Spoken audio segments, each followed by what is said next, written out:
Great afternoon. Great afternoon. Happy Wednesday. Happy Winning Wednesday. Happy Wealthy Wednesday. Thank you so much for tuning in to the Legacy Lab. I am your host, Stephanie Miller Henderson, and you can tune into the Legacy Lab every Wednesday at 12 p.m. Central Standard Time. You can listen in on all podcast platforms. You can also listen to the podcast via IntellectualRadio.com as well as Intellectual Radio's YouTube channel. Go there and subscribe. And then go on over to subscribe to my YouTube channel, Stephanie Miller Henderson, at the Black Legacy Lab. Thank you, thank you, thank you. This month, we have really had a focus on time freedom and what that looks like, how important it is to own our own time. Again, the basis of the foundation of this podcast is around increasing Black wealth and legacy, ways to obtain financial freedom in the Black community. And, something really,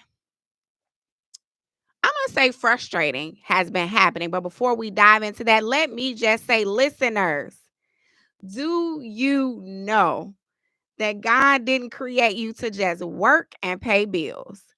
Build wealth and legacy today by building a business in the travel industry that you can work from anywhere. You can earn up to 8 ways and you can get paid up to 10 times a month. So if you are interested in that time freedom and that financial freedom, if you are ready to be able to fund your purpose and walk in the overflow, call or text me. You can get more information by calling or texting me at 708-658-4735. Again, that number is 708-658-4735. Or you can email me at kslovestorytravel@gmail.com. Again, that email address is kslovestorytravel@gmail.com. What has really been frustrating for many has been the mass firings. And so while the topic has been owning your time, people don't want to own it that way, right? You don't want to now have time freedom because you lost your job or you lost your career. You were laid off, you were let go, you were fired, right? There's been a reduction in the workforce, all the things. And so since the Trump presidency, we have been seeing and hearing, we've been reading the headlines all over all the major news platforms about these mass firings.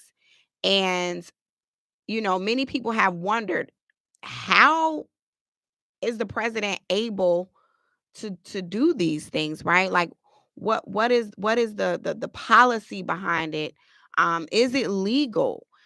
We know, the question, the moral question of if it's right, um, to just let people go in the droves. We've seen it, from corporations as well. But in the government, it is happening, and it is happening with a vengeance.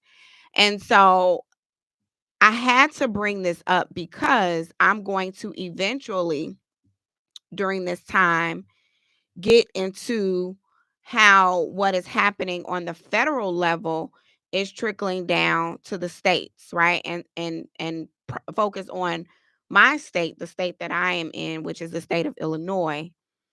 And at that time, we will hear from someone who you've heard from before, but someone who, has that inside knowledge and experience of these cuts that I'm going to address or we're going to discuss today. If you are interested in sharing your opinion, I want to hear it. Definitely on Facebook, comment. Definitely on YouTube, comment. Send me a message. But you can also call in, especially if you or someone you know have been impacted by any of the cuts, specifically the cuts under the Department of Education. give me a call at 708-223-8953. 708-223-8953. I would love to hear from you. So look, let's get into it.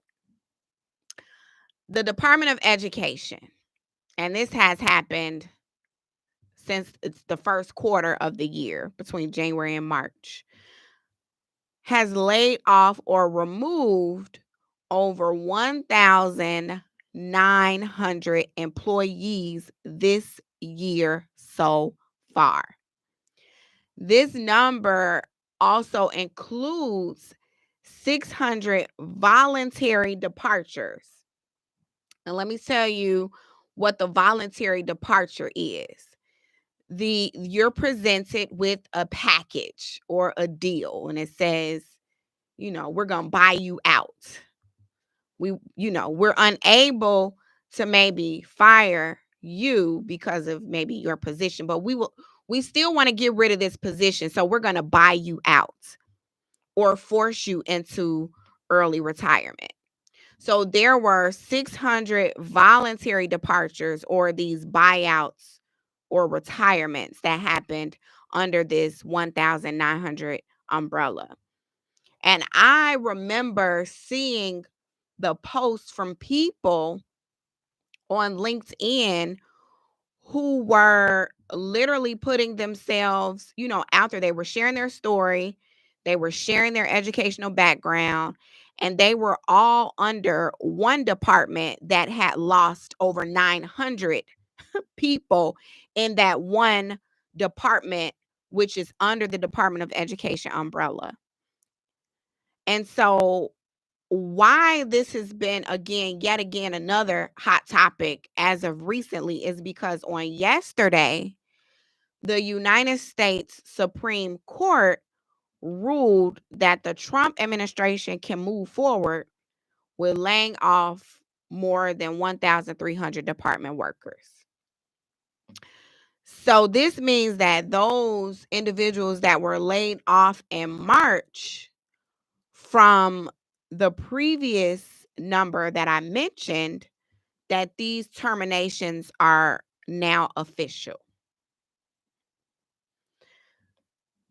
I just want to let that sink in. I understand, from the business world, how sometimes if you are unable to meet if you're unable to generate a certain level of revenue, then at that end of that fiscal year, you're looking at downsizing. And I get that. But it's always a difficult task. In fact, and that's because it's people involved, right? It's people, it's families, it's going to impact people's livelihoods. And so at least for me, I'm thinking that it's a difficult task. But for some people, they may not have a problem letting thousands of people go. Clearly, we see that it's not really a problem for the current administration. And again, not to say that these things have not happened before, but this is a very unique time. And we're seeing this happen expeditiously in a short period of time. It's almost like just this big mass overhaul or cleanup that's happening. And so, I'm speaking from a place of experience. I remember being employed in social services where, I worked in group homes, I worked in shelters with young people who were deemed wards of the state, right? Their parents had, or their guardian, their parents lost custody of them. And so they were in state custody. And I remember working for a group home that couldn't meet payroll. And it was just a very interesting time. I just remember, being young in my 20s and just going to work and not getting paid. Now that I'm saying it out loud, it just sounds so horrible because it really was and is horrible to drive into work to, punch in or sign in for your duty, for your schedule, for your shift, knowing that Friday where the payroll is scheduled is not going to happen. So now the Department of Education, let's go back to this. It cannot be totally wiped out. I want to say that. It cannot be it seems like some things are going on and happening that shouldn't be, and if you're feeling that way, you're absolutely correct. There are some things that's happening that shouldn't be happening, which is why those things are now coming back to the desk of the US Supreme Court.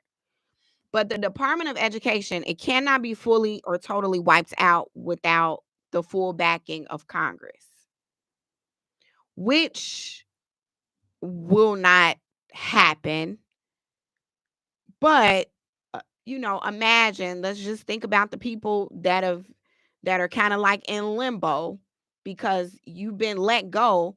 You've been told not to report back to work. You got an email or whatever told not to report back to work, and you're waiting for this decision from the US Supreme Court, which came on yesterday.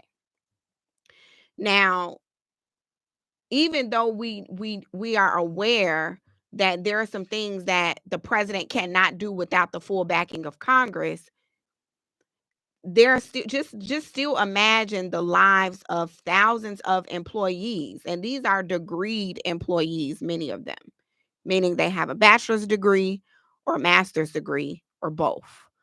Their lives have been turned upside down, right? Don't know what's going to happen. These are not the people that received the payout or the buyout or the early retirement, but just the people that are now in limbo who don't have a job. That's the federal level. That's what's happening.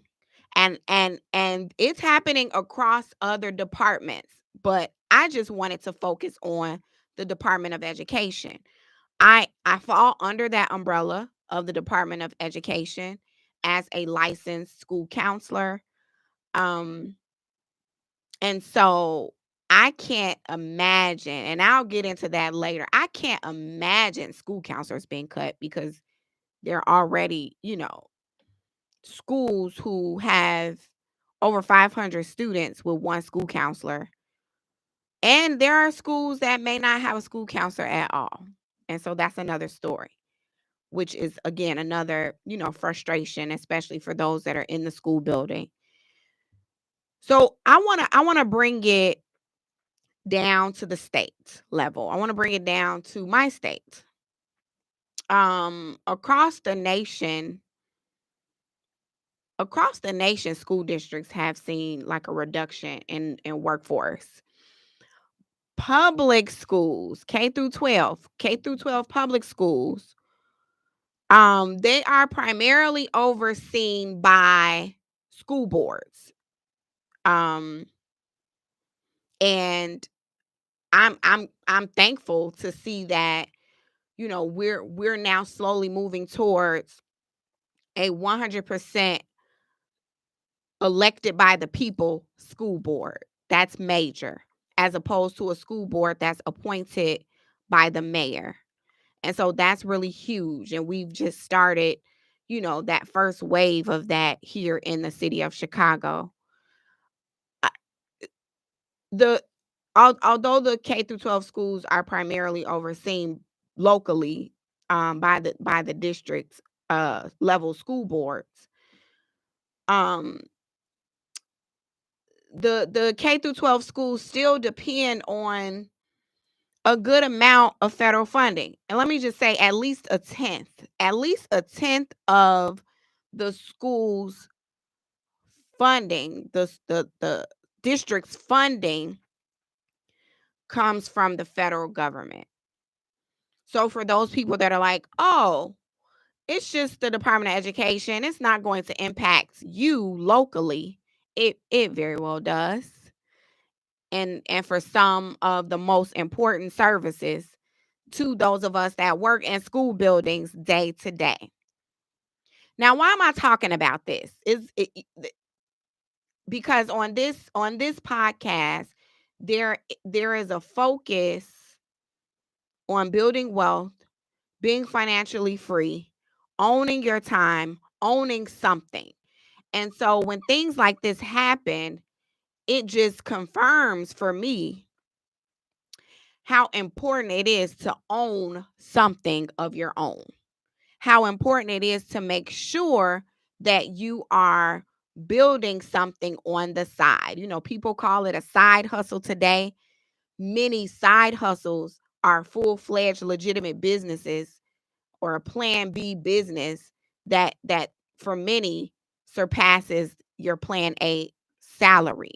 Like, I see it, I'm living it, I'm in it. And so it's very important because uh, many of us who have degrees, who have nice careers, you're like middle class, maybe you're lower middle class or middle class. I've talked to people who've even had six-figure incomes working under the federal government who've lost their positions.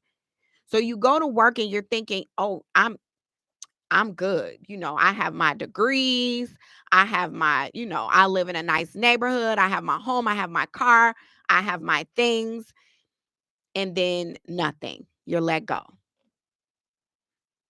Because your job or your career is not your own. So anytime it's someone, and I don't want to put it in harsh terms, but I want to paint the picture and I want to make sure it's clear. Someone owns you and your time for a particular amount of time every day, every week throughout the year.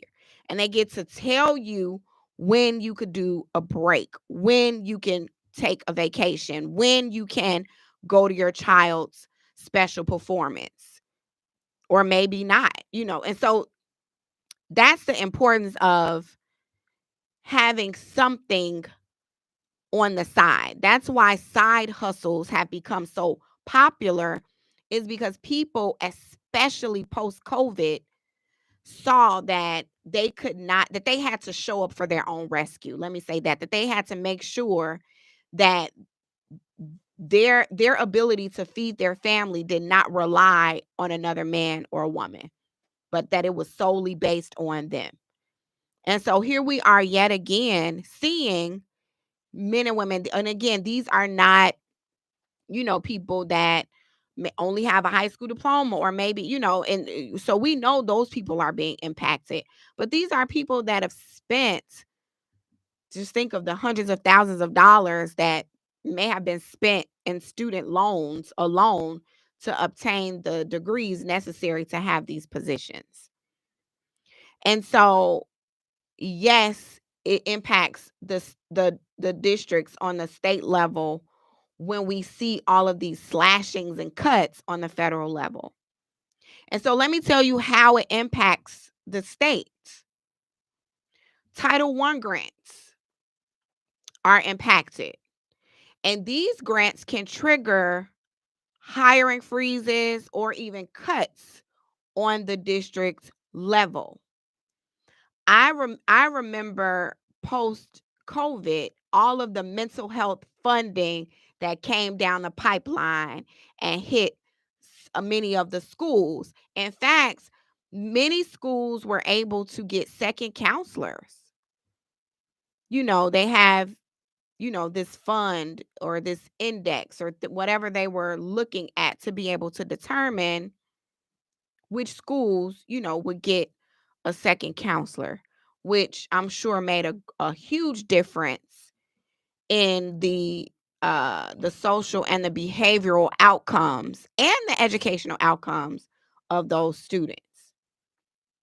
Now, when Title I grants are not received, like I said, there are going to be some cuts, but there are going to also be fewer federal workers on hand to address reports of discrimination that impact teachers and students.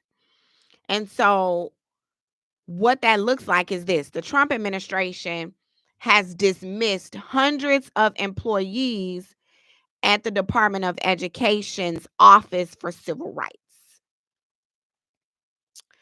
and closed more than half dozen of those regional offices. And so this is again all Title One. This is how the schools at the local level are impacted by the cutting of this or dismantling, if you will, of the Department of Education. Now, let me say this, and there's a lot, you can go, this is public knowledge, right? You can go read, USA Today articles, Chalk Beat, all the things, CNN's report, everybody's reporting on this because it's very significant. But let me also say that there are some legal injunctions happening where, people are fighting back, if you will. Cities and states are fighting back saying, no, stop, pause, we're going to take this to court. And so we're seeing that, and those injunctions are in the works and could potentially bring back some of these employees that I mentioned under the Department of Education. But again, imagine how these families are being impacted financially. Imagine that. So, as a school counselor, I really relied heavily on school-wide data. And I often would look at district-wide data trends. I couldn't start my school year effectively without first not only taking a look at the previous year's data, but sometime maybe even the year before that, or maybe even looking at, like I said, trends across the district. What's happening at this school that has a similar demographic of my school, right? Or maybe, within the same community, or to do a real like contrast, what's happening at this school and this community in Chicago that maybe across the city. We have we I live in one of the most segregated cities across the country, Chicago. It's one of the most, it's a beautiful city, but definitely one of the most segregated cities. So when we give these names like Little Italy and Chinatown and all that, that's like segregated communities, if you will. Um but the data system is in jeopardy. So the National Center for Education Statistics, which oversees some of the most important educational progress assessments across the country, is being reduced to like just a handful of people. It's been reduced, not being reduced. It has been reduced. Again, these cuts really started and came down the pipeline in March.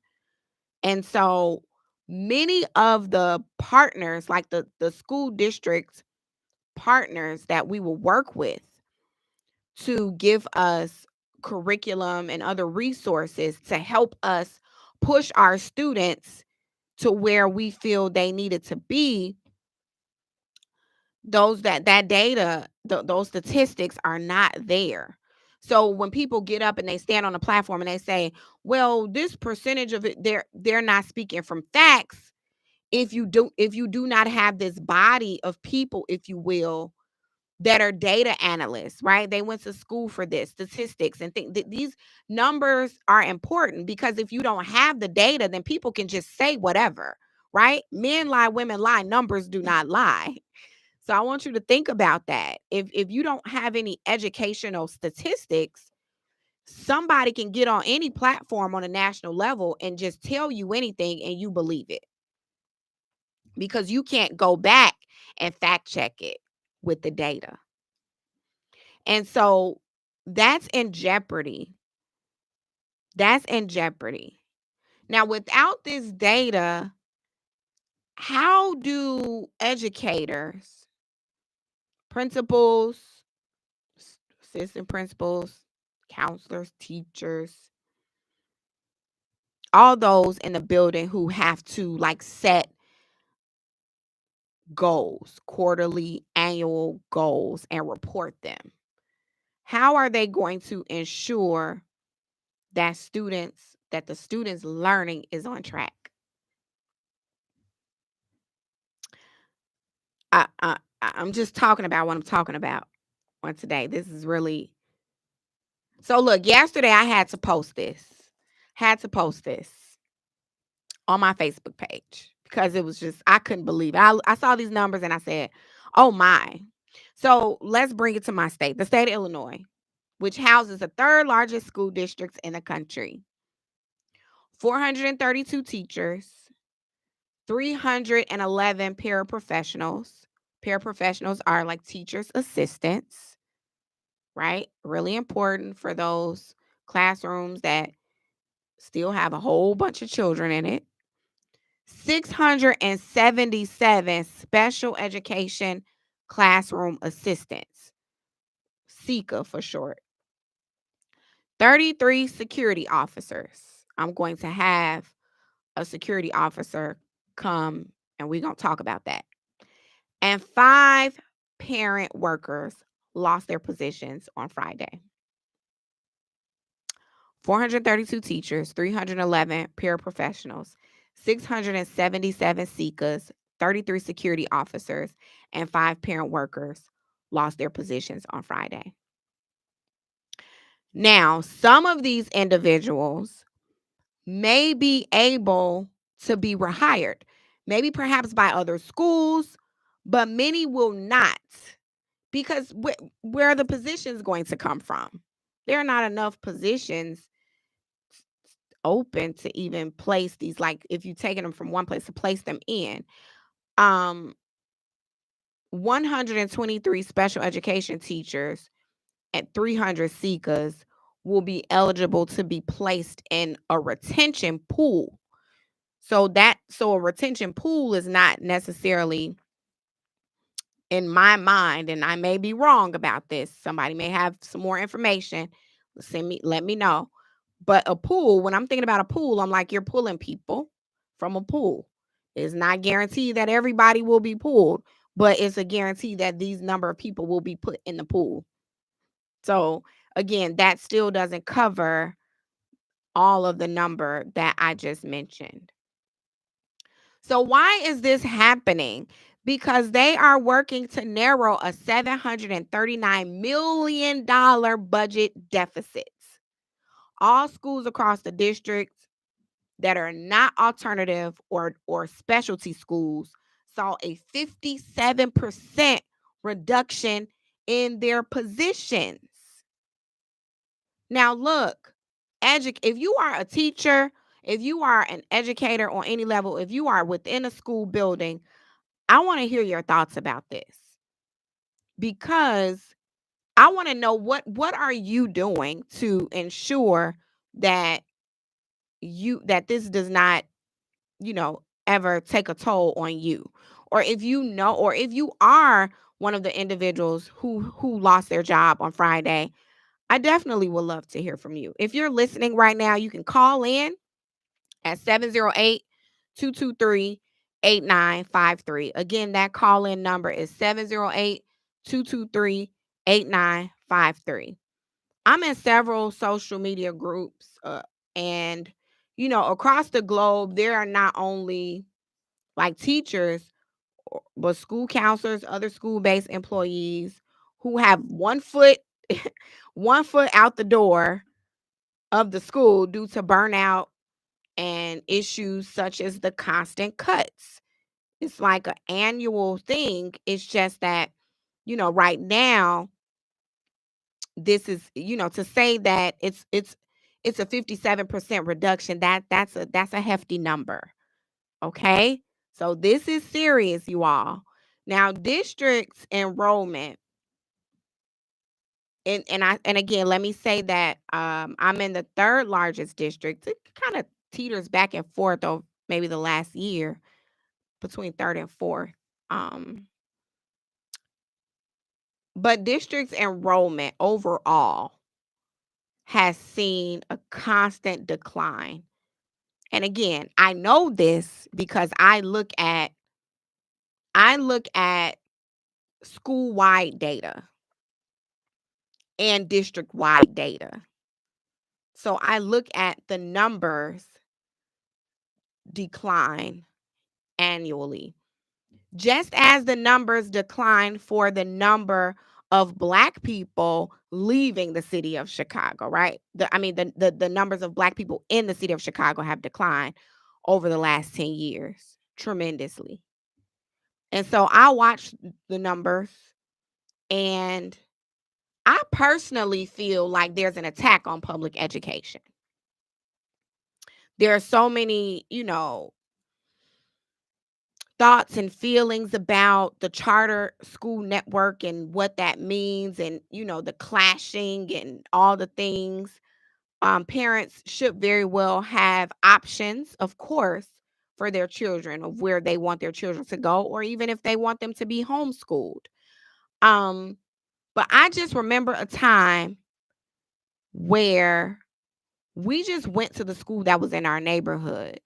Like, you just walked to school, you and everybody else. It was just like one big community, all the children walking together to school. That has shifted. And it seems like the more resources, the more we grow technology wise and all the things, the the worse it gets sometimes, it seems. We've always had a lack of resources when you compare schools to other schools with other demographics. But I've been in schools where there were partnerships, there were, opportunities for, the personal development, professional development within the CPS is phenomenal. But I see, where principals would even have the autonomy to do extra things for their teachers and staff, where schools had, very amazing computer labs and science labs and libraries. I've seen it. So I know that it can happen, and I know that it has existed, and I know that sometimes it just really depends on what, you know, resources you can pull together with the amazing people that you have within your school building. But I want to know, how do you feel? How do you feel? If you're listening via YouTube or, intellectualradio.com or whatever platform, message me, email me, send me a letter, some kind. I want to know how you feel. What are your thoughts? Especially if you are a parent that have children still in the public education setting. What are you witnessing firsthand in your school buildings? I really want to hear from you. There are parents that are paying thousands of dollars for their children to attend private school. But, again, our public schools should be adequate. Parents shouldn't have to pay thousands of dollars for their children to go to a school, shouldn't have to. But, they can have that option if they want. So look, I am going to take a brief break, and I'm going to come right back with a gentleman that has been employed for Chicago Public Schools for 26 years, y'all. I want to hear from him.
All right. So we are back. And I have with me, you've heard from this gentleman before during Men's Health Month. His name is Carlton Henderson. And I know this gentleman very well because he's my husband. And he's been employed with Chicago Public Schools for 26 years. That's a long time, y'all. Clearly, he loves working with young people. But let me tell you, his positions with the district has ranged from special education classroom assistant, teacher's assistant, security officer, lead security officer, coach, dean. He's probably done some other things as well. He facilitates after school programs within the district. He's been at schools. Mostly, he loves the West Side. He's mostly been on the West Side, but he's also been on the South Side. Currently on the southeast side of the city. And so I wanted to loop in Carlton just to hear, his thoughts, seeing that 677 SECAs and, 311 paraprofessionals, which is a position you've held, 677 SECAs, which is a position you've held, and 33 security officers, which is a position you've held, are being cut.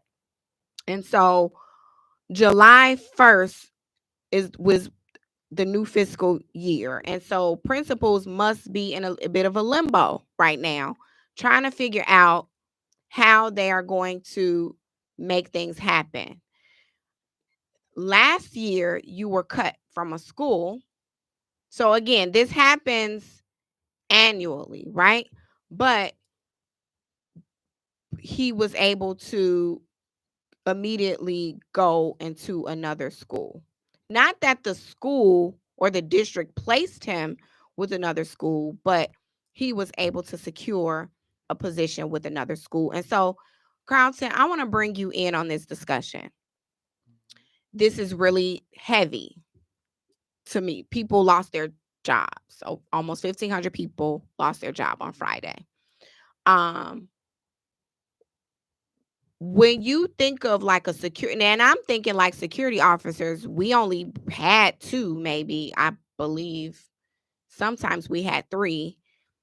But you think about security officers, if you only had two or maybe three, but you have over 500 students, and you think about safety and security and what that looks like, and you think about the increase in behaviors that are adverse to the learning environment.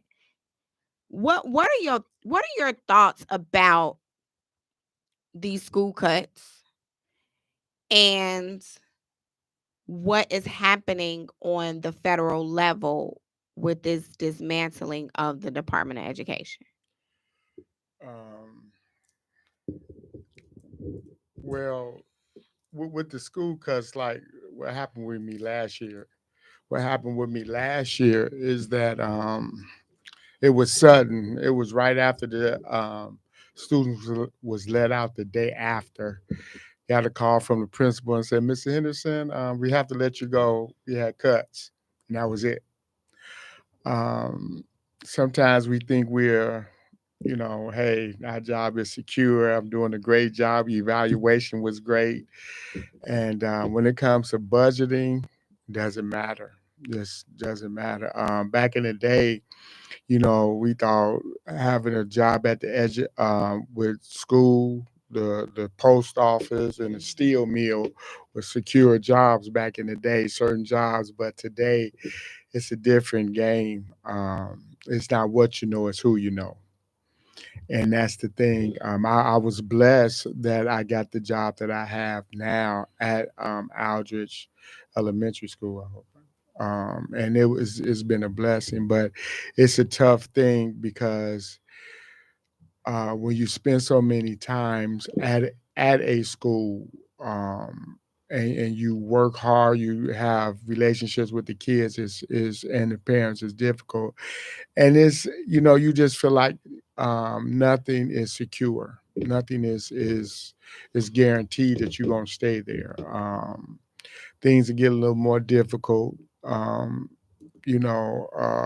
trying to manage things, and you know, um, the it's hard to explain when you've been in a situation like that, and then you keep hearing cuts and cuts and cuts, because we knew that was going to happen, because since the school system is in a whole set over $700 million, and there's going to be some more cuts. That's on the horizon. We just know it's going to be some more cuts. Might be from the administration part, and it might be from the lower part, but it's going to be cuts, and it's going to affect people. Not only affects the people, it affects the children. How? It, How? That's not what I want to get into. Like the day to day, because I know the chaos that can happen in a school building, the crisis that can happen in a school building.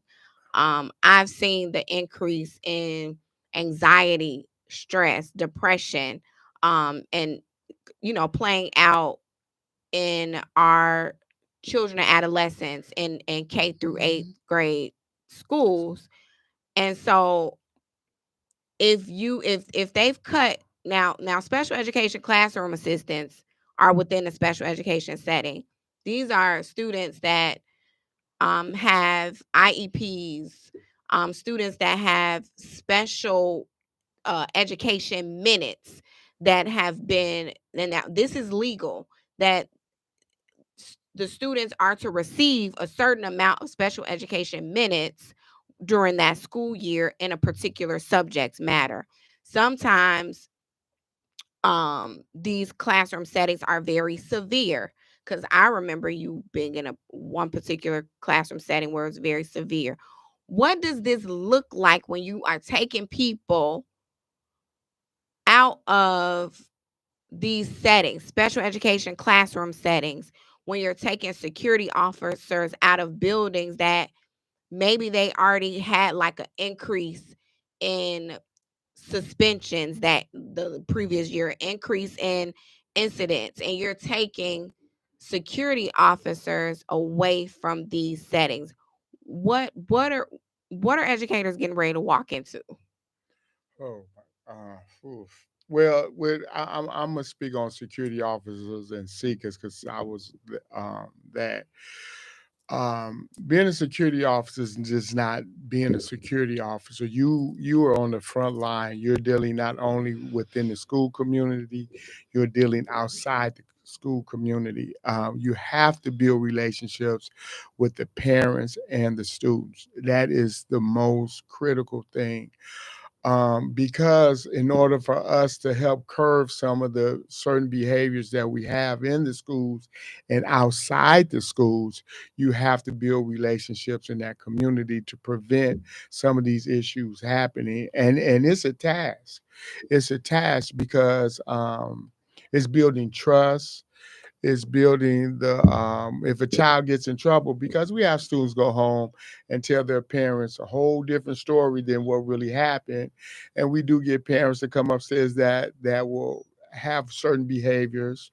They come up there with their behaviors also, and in order to de-escalate, you have to really know the parent, and you have to know when to step back, when to step up.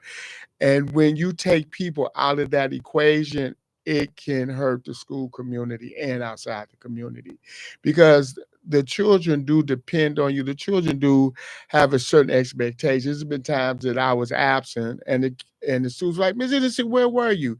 Because they feel safe. Children want to feel safe in an environment in the schools and outside the schools. So when you let certain people go, that the students and the families and the community have a relationship with and they trust, and you take them out of that equation, it can be very detrimental to the school and to the community. Um, the school is a safe haven for a lot of the children, because they feel safe there. So when you take those dynamics out, it really hurts. When I was a coach, those players really depended on us to teach them we were more than coaches. We showed them things. We were mentors. Some of them saw us like fathers because they didn't have a male figure in their home. And coaching wasn't easy. And to work with kids not only during school, after school, before school, he's coming in there. We had one student coming in, said he cried because he was graduating and he didn't know what to do because he didn't have us. So when you take these elements out of the school, it can be very detrimental. It can be harmful, and the principals have to shuffle and try to do things to put that in place, even though they don't know how. But it's hard on the principals. If you take a social worker out, even a teacher or a counselor out of that dynamic, it hurts that environment very much. I'm thinking about, and thank you so much for sharing that. Oh my goodness. It's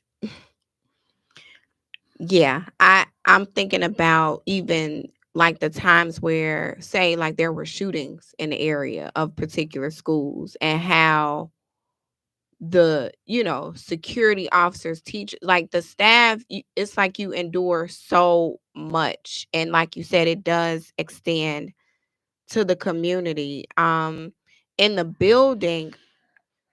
I'm thinking about like over the last few years like these split classrooms Mm, where principal and now I see from a budget standpoint that this is one of the reasons why these things come up. This is like, okay, I can't hire another teacher for this grade level. So let me just take half of these students and let me take half of the sixth grade students and put them in the seventh grade classroom. And we just gonna call it a split class. We gonna tell the sixth grade students that we're putting them in this class because they're on an eighth grade level or seventh grade, whatever, however you had to figure out which, sixth graders you will put in there. But now you have this split classroom. And that's one of the creative ways, if you will, that people have had to make do with those cuts. One thing that I found out on the school counselor level is that some states hire people as a school counselor, but they don't have a master's in school counseling. And so what they're able to do is they're pulling from a pool of people and they're like labeling them as a school counselor, or they may give it the position another title and they're paying them less. But they're serving in that role as a school counselor. And so again, these are like the ways that school districts across this country have to make do. Now, are there schools that may have partnerships, right? And things that the people in the school building have gone out to secure, the administrators and people have gone out to secure, or maybe there are people in the community that have wealth and resources and they're able to fund certain things in the school. I've seen where principals were able to hire an extra counselor, not because the school district is paying for that salary, but it's coming from somewhere else. And so what can we do as a community? I'm a Carlton, I'm gonna give you the mic so you can give one or two suggestions from your experience in all of those six roles. Did I say dean? yeah, Robert. Yeah, you Okay, said I then. did. You said coach. Okay, Yeah, one of the positions that you had to teach before. I've been in yeah. a position where, and look, we not that we had teaching licenses, but cuts happen.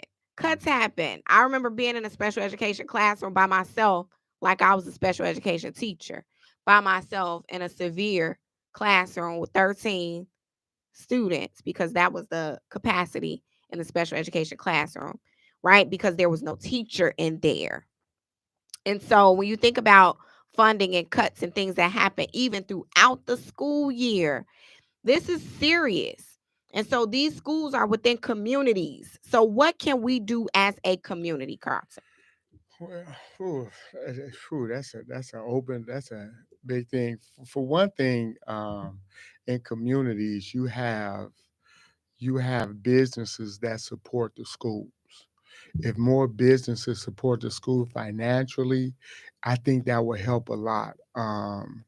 We don't have that in black communities. In certain communities, white communities, they have businesses that support, that come to the schools.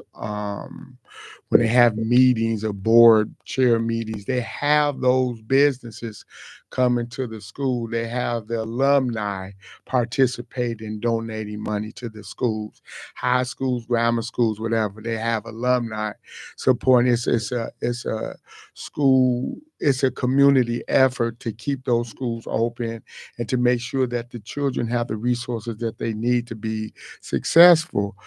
Um, I'm gonna tell you, I worked at a school on the west side for a long time. Beautiful. My principal, I gotta say her name, Dr. Campbell, Dr. Keisha Campbell. You talking about a hardworking principal, one of the best principals I've ever worked for. I have to be honest. She created a job for me to keep me there because of how I worked hard with the students. She found money. I know we was under AUSL, but she found money to help keep me there. And then she finally made me a security officer.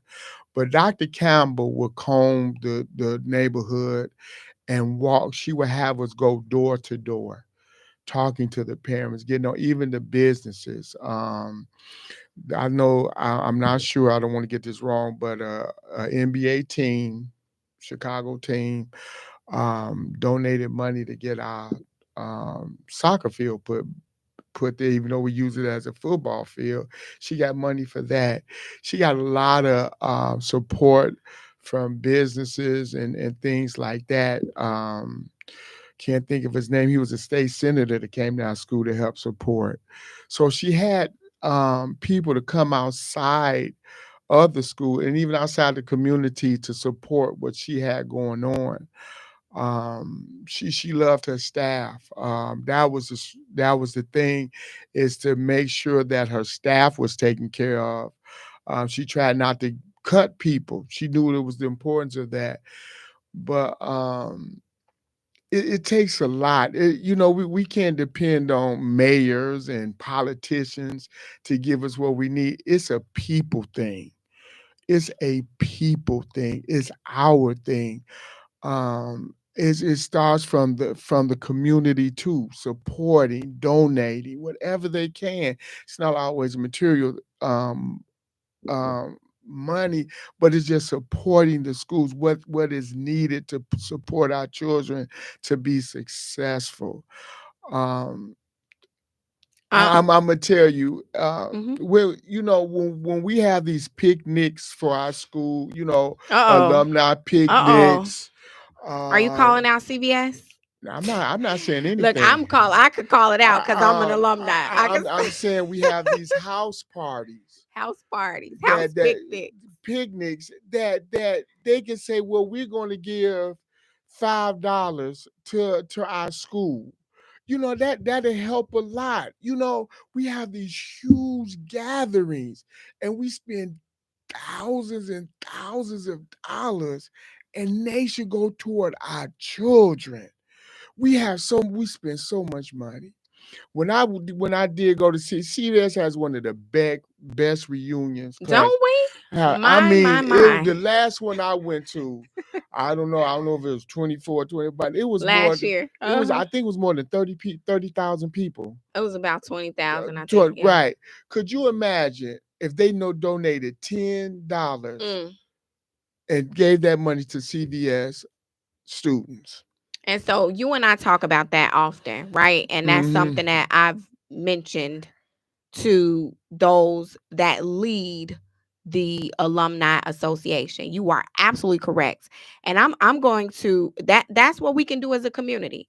It's Hmm. not like we don't have the resources, right? Because if 20,000 of us can get together to dance and do the boots on the ground and do, I'm just calling out boots on the ground because that's the most popular one right now, and have the food and the beverages and all the things, then yes, you are absolutely right. It's the bare minimum. $5 If, times well, 20,000. would make a huge impact. And thinking about CVS, I don't even, I barely want to mention it, but we, we're flat out of time. Mm-hmm. But thinking about CVS, our whole third floor is not in use. Where there was like the music department and the things like that. Where when I was there, the band and all it was all housed like the third floor. It was like vocals. These were part of the trades that you had welding and aviation and all the things on one side of the building. You had cosmetology and horticulture, and you had vocal and you had band. Um, just amazing, amazing, amazing, amazing. It was over 5,000 of us in that building during that time. Yeah. So yes, the school, when that happened and it was about to close down, we could have as a community got together and made sure that didn't happen. So that I appreciate you, Carlton, for sharing your experiences. You all, we could talk about this all day, but I definitely have to go. I thank you for tuning into the Legacy Lab, and I want you to come back with us every Wednesday at 12 p.m. Central Standard Time. We are going to get this wealth and legacy in the Black community. I heard a young lady, or she mentioned this morning, that she doesn't ever think that we'll get back to Black Wall Street, like the Tulsa, Oklahoma model. But I have hope. Carlton, you think we could get back there? I definitely do, but I understand her thing. But I always have hope. We can do that. And I want to say one thing. I want to say about our mayor Brandon Johnson. He made it clear. He said, "I've been here 2 years, and you all expect him to change things within 2 years." We have to stop depending on one person to make a change. This is about us, our community, and what we have to do. When I was coming up, we took care of each other. We took care of each other. We made sure the children was okay. We had a neighbor that fed everybody on the block. Gave us gallon of milk. We took care of each other. Now, I mean, it's not everybody. Don't you say nothing to my child, but we took care of each other. We looked after Mm. each other. We loved each other, and somehow we lost that love. We lost that togetherness, and I think integration separated us, made us integration made us have separation in our own communities. You all heard it, folks. Thank you so much for your comments. Thank you for your service to young people I love it. That's for God almost blessing. 30 years, right? That's shout out to you and all of those that are still employed with the third largest school district in the nation. My prayers go out to those that have lost their position, but I will say this, let it be a lesson. Don't let it stress you, let it be a lesson to do something else, to secure your own business so that you can truly build wealth and leave a legacy for your family. Thank you for tuning into the Legacy Lab, where we talk about wealth and legacy. Be blessed. Be blessed. Thank you for tuning in.